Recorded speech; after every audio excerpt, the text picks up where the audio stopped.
Hello दोस्तों, नमस्कार। मैं इंजीनियर एस के राठौड़ एक बार फिर से आपका स्वागत करता हूं आपके अपने यूट्यूब चैनल हाईफाई स्टडी में। दोस्तों 2 दिन का बीच में गैप हो गया, उसके लिए क्षमा चाहता हूं पहले तो। और आज अपना जो राजस्थान भूगोल की जो श्रृंखला चल रही थी, जिसके अंदर अपन राजस्थान के भौतिक प्रदेश पढ़ रहे थे, और भौतिक प्रदेशों के अंदर मैंने एक बहुत ही शानदार सा टॉपिक स्टार्ट किया था। आप सभी को पता है, अरावली, और अरावली के अंतर्गत अपन राजस्थान की प्रमुख पहाड़ियाँ पढ़ रहे थे, ठीक है ना।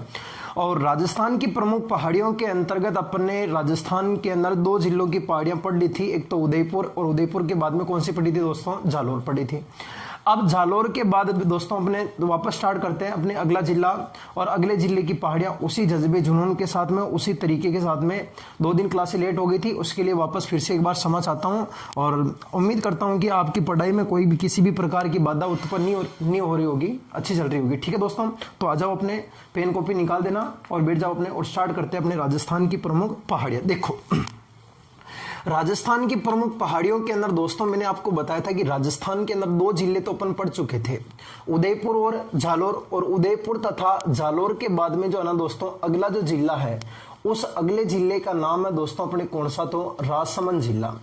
इस राजसमंद जिले की अपन पहाड़ियों की बात करें दोस्तों, थोड़ा सा ध्यान रखना, राजसमंद जिले की जो आकृति है, वो आकृति किसके समान है दोस्तों? तो अपने माथे पर लगाने वाले तिलक के समान है। राजसमंद जिले की आकृति कौन सी है? तिलक के समान। अब देखना दोस्तों, राजसमंद की प्रमुख पहाड़ियां कौन कौन सी है। जो थोड़ा सा राजसमंद का मैप बना लेते हैं अपने। देखो, तिलक के समान है अपने राजसमंद जिले की आकृति। ये अपना राजसमंद, देखना इधर दोस्तों, राजसमंद के अंदर अगर पहाड़ियों की बात करें ना, तो सबसे पहले दोस्तों अपने राजसमंद के अंदर यहाँ पर कुछ पहाड़ियां लगती है इस तरफ। राजसमंद के अंदर एक गांव है दोस्तों अपने, और उस गांव का नाम है, बताओ अपने कौन सा? तो खमनोर नाम का गांव है। कौन सा है? खमनोर। और खमनोर गांव के अंदर पहाड़ियां, इसलिए इन पहाड़ियों को कहा जाता है दोस्तों अपने खमनोर की पहाड़ियां। ध्यान रखना मेरे विद्वान साथियों, खमनोर की पहाड़ियां राजस्थान के कौन से जिले के अंदर है? राजसमंद के अंदर है। और इन्हीं खमनोर की पहाड़ियां राजसमंद से, इन खमनोर की पहाड़ियां राजसमंद के अंदर है, और इन खमनोर की पहाड़ियां राजसमंद से एक नदी का उद्गम होता है साहब। और उस नदी का नाम क्या है? तो उस नदी का नाम बताओ दोस्तों, कौन सी नदी होगी अपने? तो बनास नदी। ध्यान रखना दोस्तों, बनास नदी जो है ना, ये बनास नदी अपने किसकी सहायक नदी है? अपने तो चंबल की सहायक नदी है। और चंबल की सहायक नदी है, तो चंबल में बनास कहाँ पर मिलती है? तो एक स्थान का नाम है दोस्तों अपने कौन सा? तो उस धाम का नाम है अपने रामेश्वर धाम। और रामेश्वर नामक जो धाम है ना, ये रामेश्वर नामक धाम दोस्तों बताओ कौन से जिले में लगता है? ये लगता है दोस्तों अपने सवाई माधोपुर में, ठीक है ना। यानी कि रामेश्वर धाम सवाई माधोपुर के अंदर है, और रामेश्वर धाम सवाई माधोपुर के अंदर बनास नदी किस में मिल जाती है? चंबल में। और ये जो बनास नदी जब अपने चंबल में मिलती है, रामेश्वर धाम त्रिवेणी संगम मिलता है, एक सीप नदी और मिलती है रामेश्वर धाम के अंदर। और इसी बनास नदी का उद्गम दोस्तों कहां से होता है? खमनोर की पहाड़ियां। और खमनोर की पहाड़ियां बताओ कौन से जिले में है? राजसमंद के अंदर है। इस खमनोर से थोड़ा सा ऊपर चलेंगे दोस्तों, तो यहां पर खमनोर से थोड़ा ऊपर चलने पर दोस्तों यहां पर आपको एक पहाड़ियां और आएगी। और वो जो पहाड़ियां ना मेरे विद्वान साथियों, बताओ उन पहाड़ियों का नाम क्या है? तो उन पहाड़ियों का नाम है मेरे विद्वान साथियों दिवेर की पहाड़ियां। और ये दिवेर नामक जो पहाड़ियां हैं, ये दिवेर की पहाड़ियां भी कौन से जिले में है? राजसमंद। और इन्हीं दिवेर की पहाड़ियां राजसमंद से वापस एक नदी का उद्गम होता है, और ये नदी दोस्तों अपने बनास की सहायक नदी है। और इस नदी का नाम क्या है बताओ? तो इस नदी का नाम है अपने कौन सी दोस्तों? तो नदी का नाम है अपने कोठारी नदी। कौन सी नदी है? कोठारी नदी। और कोठारी नदी विद्वान साथियों बताओ किस नदी की सहायक नदी है? बनास। और इसी कोठारी नदी के किनारे पर एक नगर बसा हुआ दोस्तों, ब्रह्मांड कायनात की सुपरस्टार रानी, उस नगर का नाम क्या है? भीलवाड़ा। और भीलवाड़ा के साथ साथ दोस्तों एक सभ्यता है इस बनास नदी के किनारे पर, कोठारी नदी के किनारे पर, जिसका नाम है दोस्तों अपने बागोर की सभ्यता। और ये बागोर नामक सभ्यता भी बताओ दोस्तों कौन से जिले में है? भीलवाड़ा के अंदर है। यानी कि पहाड़ियों का नाम अपने कौन सी दोस्तों? दिवेर की पहाड़ियां। और ये दिवेर की पहाड़ियों से नदी कौन सी निकलती है? कोठारी नदी। और कोठारी किसकी सहायक नदी है? बनास। और इस कोठारी नदी के किनारे पर नगर कौन सा है दोस्तों? भीलवाड़ा। और एक सभ्यता कौन सी है दोस्तों? बागोर की सभ्यता। ध्यान रखना दोस्तों, बागोर की हवेली कहां पर है? उदयपुर। जो अपने पिछोला जिला है ना, उस पिछोला के किनारे पर बागोर की हवेली है। जबकि अगर कोई पूछे दोस्तों कि बागोर की सभ्यता किस नदी के किनारे पर है? कोठारी कोठारी। और कोठारी नदी का उद्गम कहां से होता है? दिवेर की पहाड़ियों से। कोठारी नदी किसकी सहायक नदी है? बनास। इसके किनारे पर नगर कौन सा है? भीलवाड़ा। और इसके किनारे पर सभ्यता कौन सी है? बागोर की सभ्यता। इस दिवेर की पहाड़ियों के थोड़ा सा ऊपर चलते हैं विद्वान साथियों, तो यहां पर आपको एक पहाड़ी और मिलेगी इस जगह पर। और ये जो पहाड़ी है दोस्तों, उस पहाड़ी का नाम क्या है? तो पहाड़ी का नाम है दोस्तों अपने बिजराल गांव की पहाड़ी। बिजराल गांव की पहाड़ी। और बिजराल गांव की पहाड़ी दोस्तों ये भी बताओ अपने राजस्थान के कौन से जिले में लगती है? राजसमंद। और इसी बिजराल गांव की पहाड़ी से एक नदी का उद्गम होता है विद्वान साथियों। और यहां से जो नदी निकलती है वो नदी कौन सी है? तो यहां से जो नदी निकलती है दोस्तों, बनास नदी की सहायक नदी बताओ कौन सी नदी है? खारी। और खारी नदी ध्यान रखना दोस्तों अपने कौन सी नदी की सहायक नदी है? बनास। खारी नदी बनास नदी की सहायक नदी है जो मुख्य रूप से अपने कौन सी पहाड़ियों से निकलती है? बिजराल गांव की पहाड़ियां। और बिजराल गांव की पहाड़ियां बताओ कौन से जिले में है? राजसमंद। और यहां से नदी कौन सी निकलती है? खारी। और खारी नदी किसकी सहायक नदी है? बनास की सहायक नदी है। इस तरीके से आप 3 पहाड़ियों को आप याद कर सकते हो दोस्तों। पहली पहाड़ी का नाम क्या है? खमनोर की पहाड़ियां। यानी पहली पहाड़ी का नाम है खमनोर की पहाड़ियां। और यहां से नदी कौन सी निकलेगी? बनास। बनास नदी किसकी सहायक नदी है? चंबल। चंबल में कहां पर मिलती है? रामेश्वर धाम। और रामेश्वर धाम कौन सी जगह पर है? सवाई माधोपुर। फिर दूसरे पहाड़ी का नाम क्या है? दिवेर की पहाड़ी। यहां से नदी कौन सी निकली? कोठारी। कोठारी किसकी सहायक नदी है? बनास। और इस कोठारी के किनारे पर नगर कौन सा है? भीलवाड़ा। और एक सभ्यता कौन सी है दोस्तों? बागोर की सभ्यता। फिर एक पहाड़ी का नाम क्या है दोस्तों? बिजराल गांव की पहाड़ी, जहां से खारी नदी का उद्गम होता है। और खारी भी किसकी सहायक नदी है दोस्तों? बनास की सहायक नदी है। इसके बाद आप राजसमंद के जस्ट ऊपरी वाले भाग में चलते हो ना दोस्तों, ऊपर, तो यहां पर दोस्तों आपको राजसमंद में एक पर्वत मिलता है दोस्तों।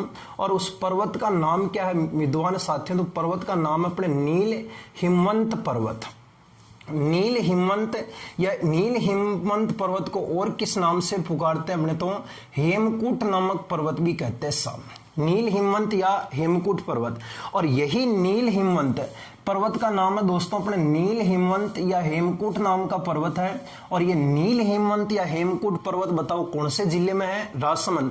और ध्यान रखना विद्वान साथियों, इसी नील हिमवंत या हेमकूट नाम का जो पर्वत है, इस नील हिमवंत या हेमकूट नाम के पर्वत पर एक आपके दुर्ग बना हुआ है। और उस दुर्ग का नाम है विद्वान साथियों बताओ कौन सा दुर्ग बना हुआ है? कुंभलगढ़ नाम का दुर्ग बना हुआ है। और ये कुंभलगढ़ दुर्ग बताओ दोस्तों कौन से जिले में है? राजसमंद। कहीं बार दोस्तों इसकी ऊंचाई पूछ लेते हैं कुंभलगढ़ दुर्ग की, तो ये दोस्तों इसकी जो ऊंचाई है वो लगभग कितने मीटर है दोस्तों अपने? तो 12 दूनी 24 होता है, 1224 मीटर। कुंभलगढ़ की ऊंचाई कितने मीटर है दोस्तों? 1224 मीटर है। और ये कौन सी पहाड़ी पर बना है? नील हिमवंत या हेमकूट पर्वत। और ये कौन से जिले में है? राजसमंद। ठीक है ना। तो राजसमंद की इस तरीके से आप 4 पहाड़ियां ध्यान रख सकते हो। पहली पहाड़ी का नाम क्या है? खमनोर। दूसरी कौन सी है? दिवेर। तीसरी कौन सी है? बिजराल। और चौथी कौन सी है? नील हिमवंत। खमनोर से नदी कौन सी निकली? बनास। दिवेर से कौन सी निकली? कोठारी। बिजराल से कौन सी निकली? खारी। और नील हिमवंत या हेमकूट पर्वत की ऊंचाई कितनी मित्रों? 1224 मीटर है। और इसके ऊपर दुर्ग कौन सा बना है? कुंभलगढ़। ध्यान रखना दोस्तों, कुंभलगढ़ दुर्ग को सन 2013 के अंदर, कब दोस्तों? 2013 के अंदर विश्व धरोहर, यानी आप लोग कह सकते हो दोस्तों अपनी कौन सी सूची में जोड़ा गया था? अपने तो यूनेस्को की सूची में जोड़ा गया दोस्तों। यूनेस्को की सूची यानी किसके अंदर दोस्तों? विश्व धरोहर के अंदर इसे जोड़ा गया था। विश्व धरोहर के अंदर 2013 के अंदर कौन से दुर्ग को जोड़ा गया था? कुंभलगढ़ दुर्ग को, जिसकी ऊंचाई कितने मीटर है? 1224 मीटर है। ध्यान रखना दोस्तों 2013 के अंदर केवल कुंभलगढ़ नहीं जुड़ा था, कुंभलगढ़ के साथ में राजस्थान के टोटल 6 दुर्गों को जोड़ा था। और वह 6 दुर्ग कौन कौन से दोस्तों? तो मार्केट गए हो, बाजार से आते हुए हाथी के लिए 3 किलो तो गाजर लेते आना, 2 किलो चीकू लेते आना और 1 किलो खाबार वास्ते आम लेता जो। 3 किलो गाजरा, 2 किलो चीकू, 1 किलो आम लेता जो। ठीक है ना। यानी कि कुंभलगढ़ दुर्ग की ऊंचाई कितने मीटर है? 1224 मीटर। ये कौन से पर्वत पर है? नील हिमवंत या हेमकूट पर्वत। और इसे 2013 के अंदर कौन सी सूची में जोड़ा गया? यूनेस्को, जिसे आप लोग क्या कहते हो? विश्व धरोहर। और इस यूनेस्को की सूची में कुल कितने दुर्ग जुड़े थे मित्र? 6 दुर्ग जुड़े थे। गाजर, चीकू, आम। गाजर 3 किलो गाजरा, देखो 3 किलो तो गाजर, 2 किलो चीकू, 1 किलो आम। गाजर के 3 अर्थ है, चीकू के 2 है और आम से 1 है। देखो कौन कौन से, जो एक बार इधर देखना। घा से ध्यान रखना दोस्तों, गागरोन दुर्ग, और गागरोन नामक जो किला है ये अपने झालावाड़ के अंदर है। जैसे दुर्ग का नाम है दोस्तों अपने कौन सा, तो जैसे दुर्ग का नाम हो गया अपने कौन सा, जैसलमेर नाम का दुर्ग है। बताओ दोस्तों कौन सा दुर्ग है, जैसलमेर। रै से दुर्ग का नाम क्या होगा मेरे विद्वान साथियों, तो रै से दुर्ग का नाम अपने रणथंबोर नाम का किला है। कौन सा दुर्ग है, रणथंबोर। ये गागरोन, जैसलमेर, रणथंबोर, गाजर। ची से जिले दुर्ग का नाम क्या है दोस्तों, तो आप सभी जानते हो, गढ़ तो चित्तौड़गढ़, बाकी सब क्या है, गड्डिया। तो यहां पर इस चित्तौड़ से हो गया दोस्तों अपने चित्तौड़गढ़ दुर्ग। कू से दुर्ग का नाम दोस्तों सभी को पता आ गया अपने कौन सा दुर्ग है दोस्तों, कुंभलगढ़ नाम का दुर्ग है, कुंभलगढ़ दुर्ग। ये 2013 में भी जुड़ा था। आम से हो गया दोस्तों मेरे विद्वान साथियों किला जिसका नाम है अपने कौन सा, तो आमेर का किला। और ये आमेर का किला दोस्तों जयपुर में लगता है। इन 6 दुर्गों को, गाजर, चीकू, आम, पहला दुर्ग का नाम क्या है, गागरोन। दूसरा कौन सा है, जैसलमेर। तीसरा कौन सा है, रणथंबोर। चौथा कौन सा है, चित्तौड़। पांचवा कौन सा है, कुंभलगढ़। और छठा कौन सा है, आमेर का किला। गाजर, चीकू, आम, बोलते रहो एक बार। इन 6 ही दुर्गों को ध्यान रखना मेरे विद्वान साथियों, 6 दुर्गों को 2013 के अंदर, 2013 के अंदर दोस्तों बताओ कौन सी सूची में जोड़ा गया था, यूनेस्को, यानी कि आप लोग कह सकते हो विश्व विरासत, विश्व धरोहर में जोड़ा गया था। 6 दुर्ग 2013, गाजर, चीकू, आम। अब इनके अलावा गुरुजी और भी कोई यूनेस्को में है क्या, बिल्कुल है सर। और क्या क्या है, तो इनके अलावा जो आपके राजस्थान के अंदर दोस्तों ध्यान रखना, राजस्थान के अंदर जो आपके इनके अलावा जो यूनेस्को की सूची में है, वो यूनेस्को की सूची में कौन कौन है, तो एक तो है दोस्तों अपने नृत्य है जिसका नाम है अपने कौन सा, तो कालबेलिया नृत्य। ये कालबेलिया नृत्य को भी दोस्तों अपने यूनेस्को की सूची में जोड़ा गया था। और बताओ कब जोड़ा गया था, 2010 में जोड़ा गया था। कालबेलिया नृत्य यूनेस्को की सूची में है। इसके बाद में गुरुजी और क्या है, तो इसके बाद में एक है दोस्तों जिसका नाम है अपने कौन सा, तो गन्ना पक्षी विहार। और गन्ना पक्षी विहार दोस्तों इसे 1985 1985 के अंदर दोस्तों किस सूची में जोड़ा गया था, यूनेस्को की सूची में जोड़ा गया था। गन्ना पक्षी विहार के बाद में दोस्तों एक अपने जंतर मंतर वेधशाला, जंतर मंतर वेधशाला जो जयपुर के अंदर है, इस जंतर मंतर को भी जोड़ा गया था दोस्तों अपने, कब जोड़ा गया था अपने, तो 2010 में जोड़ा गया था। जंतर मंतर वेधशाला, जंतर मंतर वेधशाला, इसे भी 2010 में जोड़ा गया था। इसके बाद में गुरुजी और क्या है, तो एक है दोस्तों अपने वर्तमान में नवीनतम जुड़ा था जिसका नाम था अपने जयपुर का परकोटा। और ये जयपुर का परकोटा जो है दोस्तों इसे कब जोड़ा गया था, तो जयपुर का जो परकोटा मेरे विद्वान साथियों इसे यूनेस्को में कब जोड़ा गया था, तो इसे जोड़ा गया था अपने 6 जुलाई 2019 के अंदर इसे यूनेस्को की सूची में जोड़ा गया था। सबसे नवीनतम दोस्तों अपने यही है जयपुर का परकोटा। वापस जुलाई महीने आने वाला, जुलाई और अगस्त के अंदर हर बार वापस यूनेस्को की सूची निकलती है। उसमें भारत के अंदर किसी भी राज्य या किसी भी राज्य विशेष को लेकर के कोई भी चीज को यूनेस्को में जोड़ सकते हैं। तो इस बार 2019 के अंदर वापस अपने जयपुर का परकोटा है इसे जोड़ा गया था दोस्तों, कब जुड़ा था, 6 जुलाई 2019 के अंदर। तो ये आपके यूनेस्को की सूची में। तो देखो कितनी सूचियां निकल चुकी है, एक तो 2013 में निकली, 1 2 3 4 5 यूनेस्को की सूची में अपने राजस्थान की जुड़े हुए हैं स्थान। एक तो 6 दुर्ग 2013 में जुड़े थे, गाजर, चीकू, आम। दूसरा जुड़ा था दोस्तों अपने कौन सा, एक डांस है, डांस कालबेलिया नृत्य। ये जो कालबेलिया नृत्य है दोस्तों, इस कालबेलिया नृत्य को दोस्तों यूनेस्को में कब जुड़ा था, 2010 में। एक है अपने गन्ना पक्षी विहार जिसे आप लोग अपने और केवलादेव राष्ट्रीय उद्यान को नाम से भी पुकारते हो, और इसे जोड़ा था कब दोस्तों, 1985। एक है अपने जंतर मंतर वेधशाला, इसे कब जोड़ा था, 2010। और एक है दोस्तों अपने जयपुर का परकोटा, नवीनतम जुड़ा था दोस्तों, कब जुड़ा था, 6 जुलाई 2019 के अंदर। एक बार इसका स्क्रीनशॉट ले लो, फिर अपन आगे की ओर चलते हैं। ठीक है दोस्तों, हो गया, ओके साहब, ठीक है। अब देखो राजसमंद जिला इतना ही है। अब राजसमंद के बाद में गुरुजी और कौन सा है, बिल्कुल साहब, राजसमंद के बाद में अगला जिला पढ़ते हैं। 3 जिले हो चुके हैं साथियों, ध्यान रखना। पहला जिला कौन सा पड़ा था, उदयपुर। दूसरा जिला जालोर और तीसरा जिला राजसमंद हो गया। आशा करता हूं कि आपको वीडियो जरूर पसंद आएगा, और जैसे आप लोग नए नए जुड़ते जाते हो वीडियो को लाइक कमेंट और शेयर जरूर करते जाना। ये बात बार बार कहने की नहीं है, आप समझदार हो, ठीक है दोस्तों। अगला जिला कौन सा लेते हैं गुरुजी? बिल्कुल साहब, अगला जिला लेते हैं मेरे मरुस्थल का जिला, जिसका नाम है बाड़मेर। बाड़मेर, क्या बाड़मेर जिला भाई। बाड़मेर के अंदर दोस्तों एक स्थान है जिसका नाम क्या है गुरुजी? उसका नाम है मुन्नाबाब। क्या नाम है? मुन्नाबाब। ये मुन्नाबाब नाम का बाड़मेर के अंदर दोस्तों एक रेलवे स्टेशन लगता है। इस मुन्नाबाब रेलवे स्टेशन की विशेषता यह है कि यहां पर ध्यान रखना मेरे विद्वान साथियों, स्वतंत्र रूप से किसकी बिक्री की जाती है यहां पर? तो स्वतंत्र रूप से शराब की बिक्री की जाती है। जो थार एक्सप्रेस है ना, थार एक्सप्रेस जो अपने पाकिस्तान के खोखरा पार से लगा करके मुन्नाबाब बाड़मेर तक चलती है, ये वही रेलवे स्टेशन है बाड़मेर वाला। स्वतंत्र रूप से शराब की बिक्री होती है, कोई रोक टोक नहीं है। थक पीनी हो ना तो या चला जाओगे, ठीक है ना। देखो दोस्तों, बाड़मेर जिला, बाड़मेर जिले की आकृति कैसी है? तो बाड़मेर जिले की आकृति है दोस्तों दक्षिणी भारत के समान आकृति है। किसके समान है दोस्तों? दक्षिणी भारत का आकृति सभी जानते हो। दक्षिणी भारत कैसा बनता है?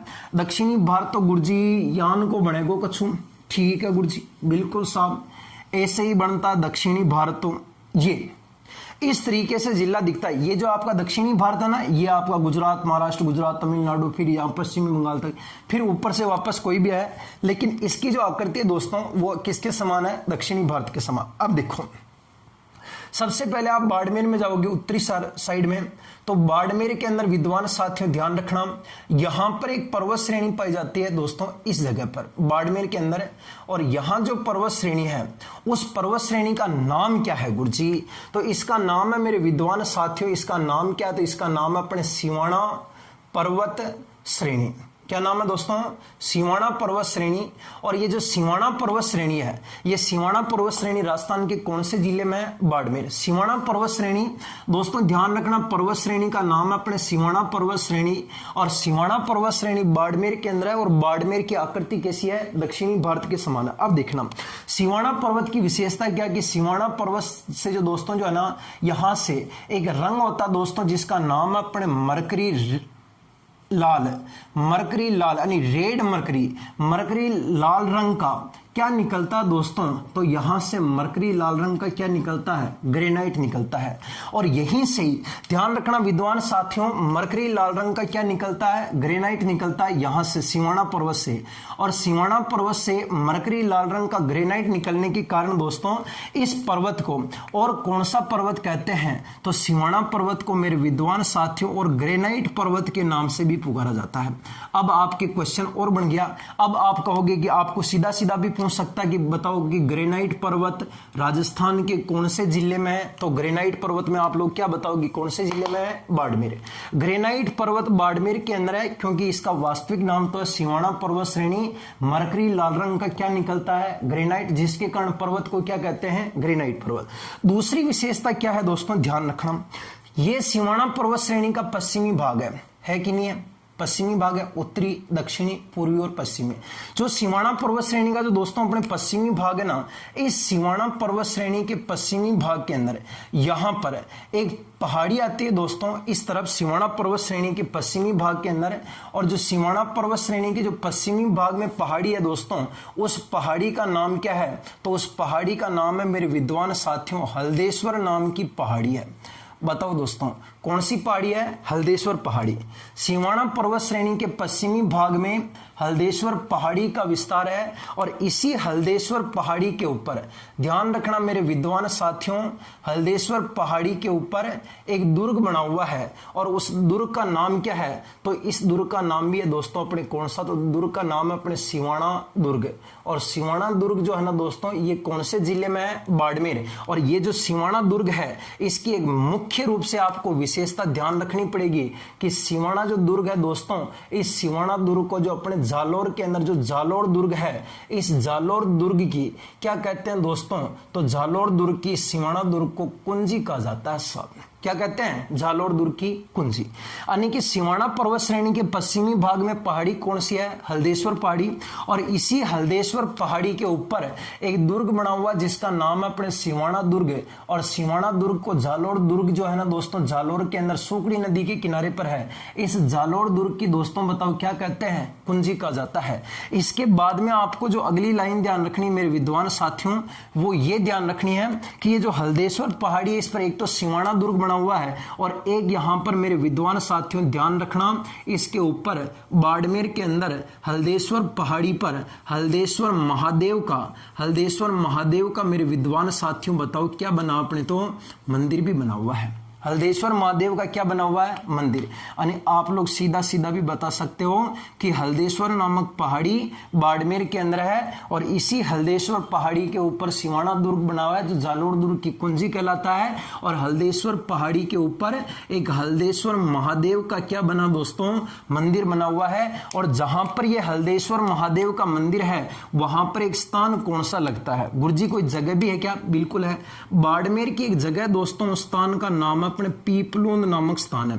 कौन सा दोस्तों, पीपलोद। और ये पीपलोद नामक स्थान दोस्तों बताओ कौन से जिले में है, बाड़मेर। और इसी पीपलोद बाड़मेर को दोस्तों क्या कहा जाता है, तो पीपलोद बाड़मेर को ध्यान रखना दोस्तों, जो मारवाड़ है इसे मारवाड़ का क्या कहते हैं मेरे विद्वान साथियों, तो मारवाड़ का माउंट आबू कहा जाता है। और मारवाड़ का माउंट आबू के साथ साथ इसे संपूर्ण राजस्थान का छोटा माउंट आबू या लघु माउंट आबू भी कहते हैं साहब। राजस्थान का छोटा माउंट आबू या लघु माउंट आबू दोस्तों कौन से स्थान को कहते हैं, पीपलोद। और ये पीपलोद नामक स्थान दोस्तों बताओ कौन से जिले में है, बाड़मेर। यानी कि आप लोगों को मैं सीधा सीधा अगर शाब्दिक अर्थों में बताऊं दोस्तों, तो देखो सिवाना पर्वत श्रेणी दोस्तों बताओ कौन से जिले में है, बाड़मेर। और यहां से मरकरी लाल रंग का क्या निकलता है, ग्रेनाइट, जिसके कारण पर्वत को क्या कहते हैं, ग्रेनाइट पर्वत। और इसी सिवाना पर्वत श्रेणी का जो पश्चिमी भाग है, ये वाला भाग, इस पश्चिमी भाग में दोस्तों पहाड़ी कौन सी है, हल्देश्वर पहाड़ी। और इस हल्देश्वर पहाड़ी पर एक तो दुर्ग कौन सा बना है, सिवाना दुर्ग। और इस सिवाना दुर्ग को जालोर दुर्ग की क्या कहते हैं, कुंजी। और इस हल्देश्वर पहाड़ी के ऊपर दोस्तों हल्देश्वर महादेव का क्या बना है, मंदिर। और जहां पर मंदिर बना वहां पर जगह कौन सी है, पीपलोद। और पीपलोद कौन से जिले में है, बाड़मेर। और इसी पीपलोद को दोस्तों अपने जो मारवाड़ है इसे मारवाड़ का क्या कहते हैं, माउंट आबू। और संपूर्ण राजस्थान का ध्यान रखना दोस्तों, छोटा क्या कहते हैं, माउंट आबू कहा जाता है, राजस्थान का छोटा माउंट आबू, ठीक है ना। अब देखना यहां से सिवाना से थोड़ा सा नीचे चलते हैं, गुरुजी और भी कुछ है क्या, बिल्कुल है मुन्ना। यहां पर चलते हैं ना, यहां पर तो सिवाना पर्वत से नीचे आने के बाद दोस्तों आपको यहां पर एक पर्वत और मिलेगा। और ये जो पर्वत है विद्वान साथियों, इस पर्वत का नाम है अपने कौन सा, तो इस पर्वत का नाम है दोस्तों अपने नाकोड़ा नाम का पर्वत है।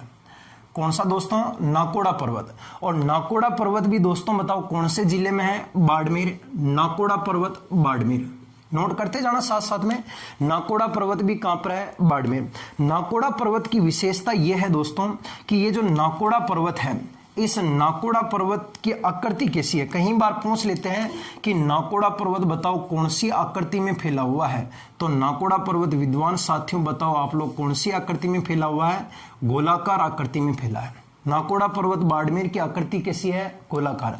और इस नाकोड़ा पर्वत के मध्य क्या चीजें हैं, तो इस नाकोड़ा पर्वत के मध्य मेरे विद्वान साथियों आपको दो चीजें मिलेगी। कितनी चीजें मिलेगी, दो चीजें। पहला जो मिलेगा दोस्तों आपको यहां पर वो मिलेगा मेरे विद्वान साथियों, नाकोड़ा का जैन मंदिर मिलेगा।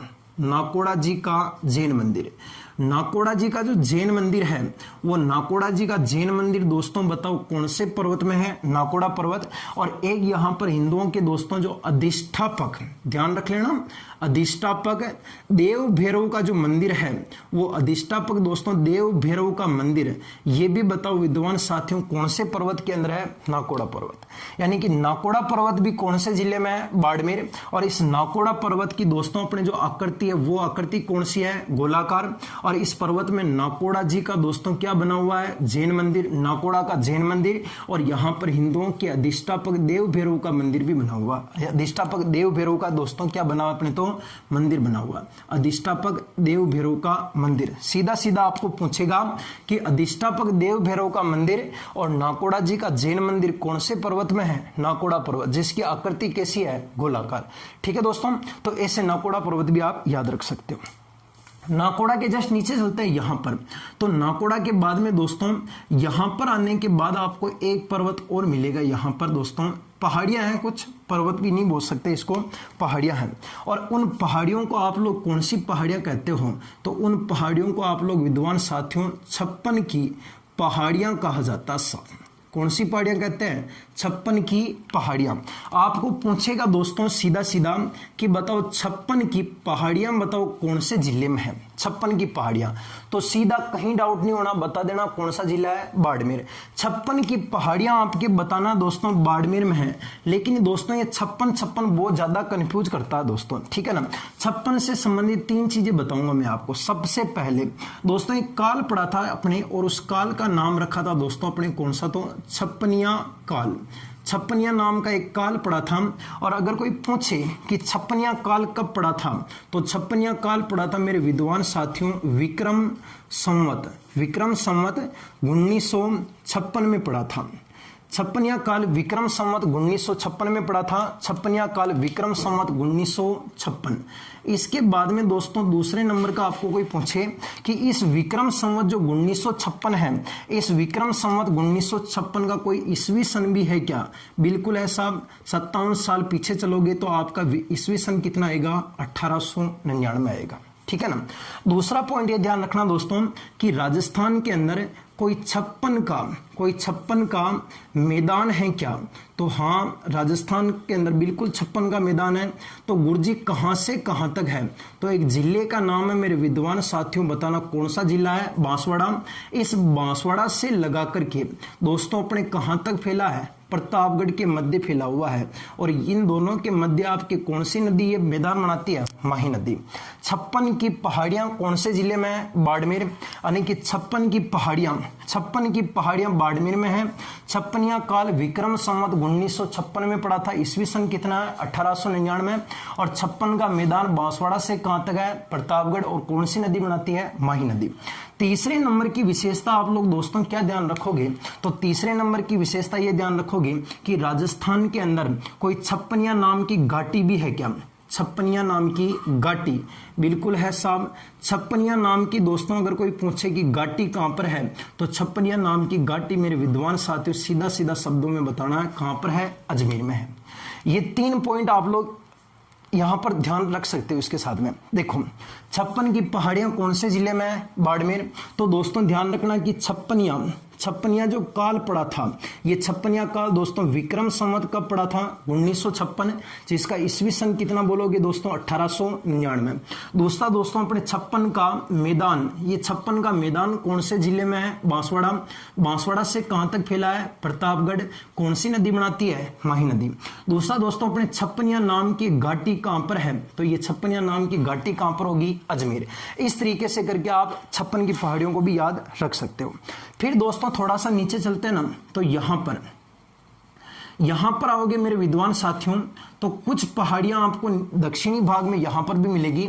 और ये जो पहाड़ियां हैं, इन पहाड़ियों का नाम क्या है दोस्तों, तो यहां पर जो पहाड़ियां दोस्तों इसका नाम ध्यान रखना, इन पहाड़ियों का नाम अपने कौन सी, तो इसका नाम अपने मालानी पर्वत श्रेणी, मालानी पर्वत श्रेणी।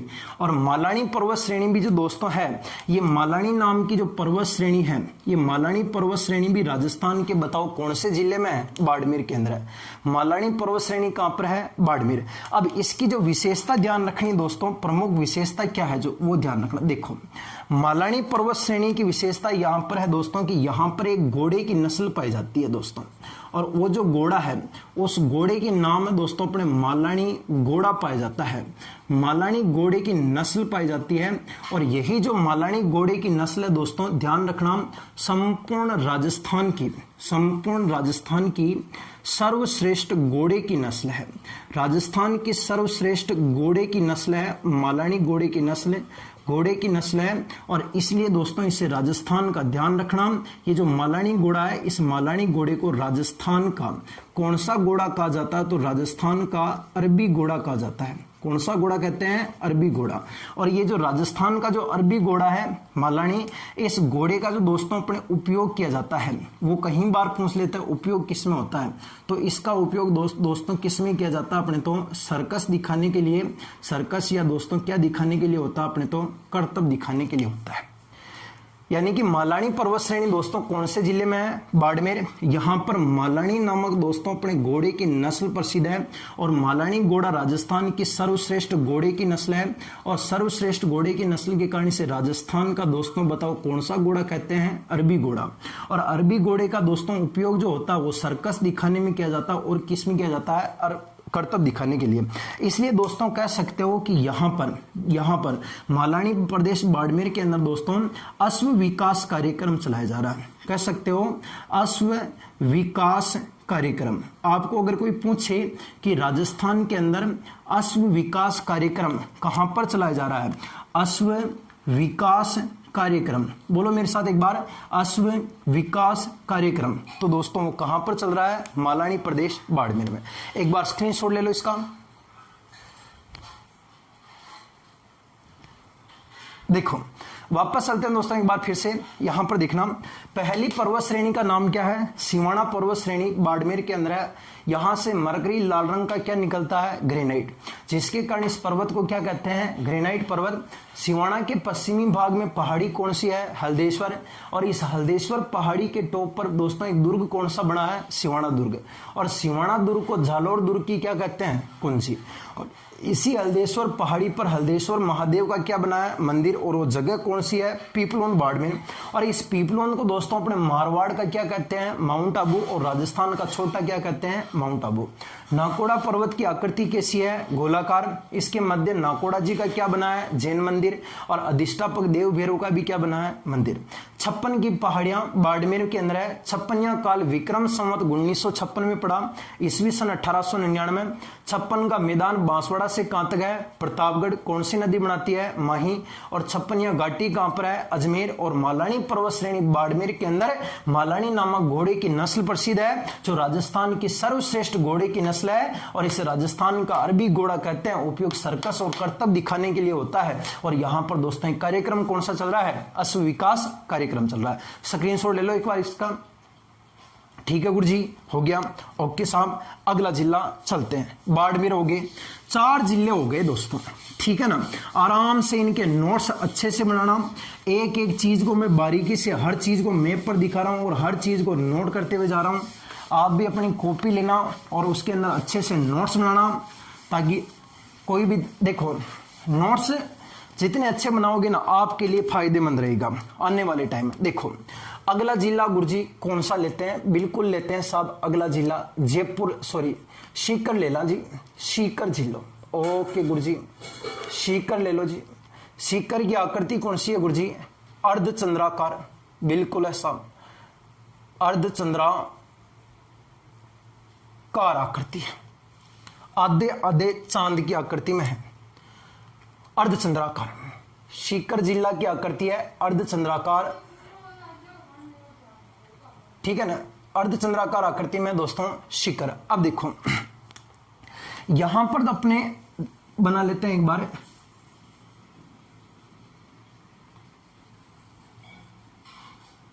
ये अपना सीकर है, ठीक है ना, छोको बने नहीं। ओके गुरुजी, ठीक है।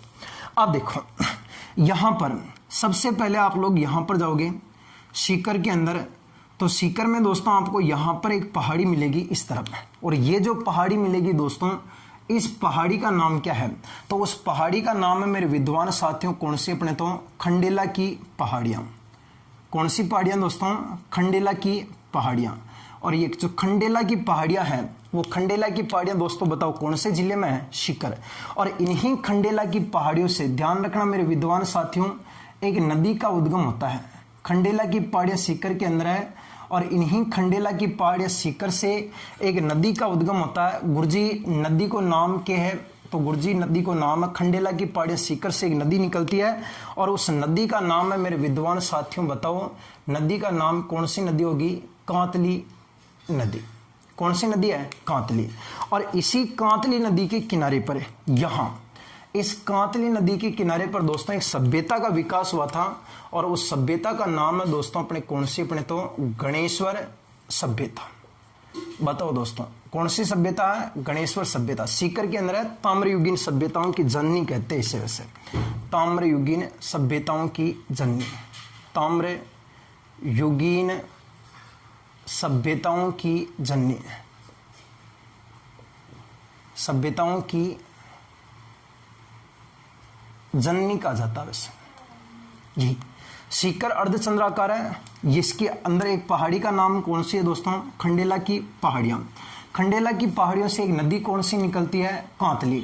और इस कांतली नदी के किनारे पर सभ्यता कौन सी है? गणेश्वर सभ्यता। और गणेश्वर सभ्यताओं को दोस्तों अपने ताम्रयुगीन सभ्यताओं की क्या कहते हैं दोस्तों? जननी कहा जाता है। ताम्रयुगीन सभ्यताओं की जननी। थोड़ा सा इधर चलते हैं दोस्तों, तो यहां पर एक पहाड़ी और मिलती है, चोटी है वैसे, पहाड़ी भी नहीं कह सकते, एक चोटी है। और इस चोटी का नाम है दोस्तों अपने कौन सी? अपने तो रघुनाथगढ़ की चोटी। रघुनाथगढ़। और रघुनाथगढ़ की जो चोटी है दोस्तों ये भी कहां पर है? सीकर। कई बार एग्जाम में पूछा जा चुका दोस्तों कि रघुनाथगढ़ की ऊंचाई कितनी मीटर है? तो रघुनाथगढ़ की ऊंचाई दोस्तों अपने 1055 मीटर है भाई। कितने मीटर है? 1055 मीटर। दोस्तों ये उत्तरी अरावली की सबसे ऊंची चोटी है। मैंने आपको पढ़ाया था ना अरावली के 3 भाग, उत्तरी अरावली, दक्षिणी अरावली, मध्य। ये उत्तरी अरावली की सबसे ऊंची चोटी है। रघुनाथगढ़ के दक्षिण में आओगे दोस्तों तो यहां पर आपको एक और चोटी मिलती है इस तरफ सीकर के अंदर ही। और ये जो चोटी है दोस्तों इस चोटी का नाम है अपने कौन सी? तो चोटी का नाम है अपने मालखेत की चोटी। मालखेत। और मालखेत की भी ऊंचाई पहुंच लेते कई बार। ये उत्तरी अरावली की दूसरे नंबर की सबसे ऊंची चोटी है और इसकी ऊंचाई कितने मीटर है? 1052 मीटर है। देखो रघुनाथगढ़ सीकर उत्तरी अरावली की सबसे ऊंची चोटी, ऊंचाई कितनी है? 1055 मीटर। दूसरी कौन सी है? मालखेत, ऊंचाई कितनी है? 1052 मीटर। तीसरे नंबर का दोस्तों यहां पर लगेगा इस तरफ। यहां एक पर्वत है विद्वान साथियों सीकर के अंदर। और ये जो पर्वत है इस पर्वत का नाम क्या है? इस पर्वत का नाम है दोस्तों अपने हर्ष नाम का पर्वत है। और हर्ष नाम का पर्वत सीकर के अंदर जगह कौन सी है? रेवासा में लगता है। हर्ष पर्वत, रेवासा, सीकर। और इसी हर्ष पर्वत पर दोस्तों एक माता जी का मंदिर बना हुआ है। बोलो माता रानी की जय। देखो हर्ष पर्वत रेवासा सीकर में है दोस्तों। और यहाँ पर जो माता जी है और उस माता का नाम है विद्वान साथियों बताओ कौन सी माता है? जीण माता। और यहाँ पर दोस्तों अपने जो जीण माता, उस जीण माता का क्या बना हुआ है? मंदिर बना हुआ है। हर्ष पर्वत रेवासा नामक स्थान सीकर में है जहां पर जीण माता का मंदिर बना हुआ है। और इस जीण माता के मंदिर के यहां पर ध्यान रखना दोस्तों संपूर्ण राजस्थान का एक चीज ध्यान रखना दोस्तों, संपूर्ण राजस्थान का निजी रूप से स्थापित, कौन से रूप से? निजी रूप से स्थापित, संपूर्ण राजस्थान का निजी रूप से स्थापित सबसे बड़ा क्या लगा दोस्तों अपने तो? पवन ऊर्जा संयंत्र लगा हुआ है। यहां पर राजस्थान का निजी रूप से स्थापित सबसे बड़ा पवन ऊर्जा संयंत्र लगा हुआ है। और इस पवन ऊर्जा संयंत्र की दोस्तों बताओ स्थापना कब हुई थी? तो इसकी स्थापना हुई थी दोस्तों 2004 के अंदर। और ये कौन से ग्रुप के द्वारा लगाया गया था विद्वान साथियों? अपने तो रिलायंस ग्रुप के द्वारा लगाया गया था। रिलायंस ग्रुप के द्वारा। तो यहां पर जो दोस्तों अपने हर्ष पर्वत है, ये हर्ष नाम का पर्वत दोस्तों कहां पर है? रेवासा। रेवासा कौन से जिले में है? सीकर।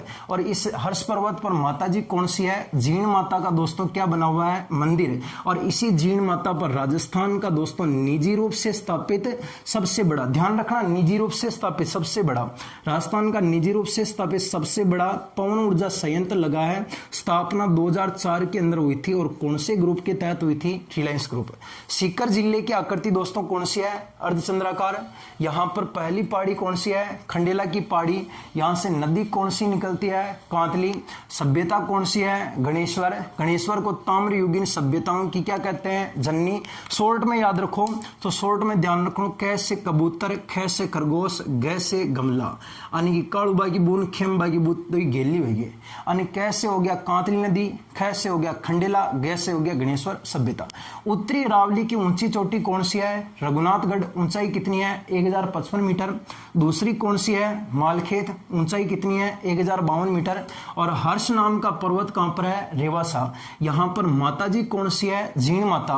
और यहां पर राजस्थान का निजी रूप से स्थापित सबसे बड़ा क्या लगा दोस्तों, पवन ऊर्जा संयंत्र। और इसकी स्थापना कब हुई थी, 2004। और यहां पर ग्रुप कौन सा है, रिलायंस।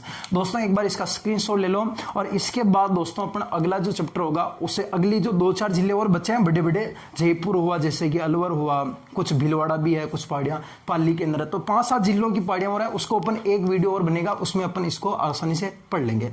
तो दोस्तों इस वीडियो, अगर ये वीडियो आपको अच्छा लगे राजस्थान की पहाड़ियों का, तो एक बार लाइक, कमेंट और शेयर जरूर कर देना। और 2 दिन के लिए क्लास जो लेट हुई थी उसके लिए क्षमा चाहता हूं, और अब क्लासें लेट नहीं होगी, बीच बीच में हो जाती, कोई भी काम है, हम भी इंसान है यार, ठीक है ना दोस्तों। नमस्कार।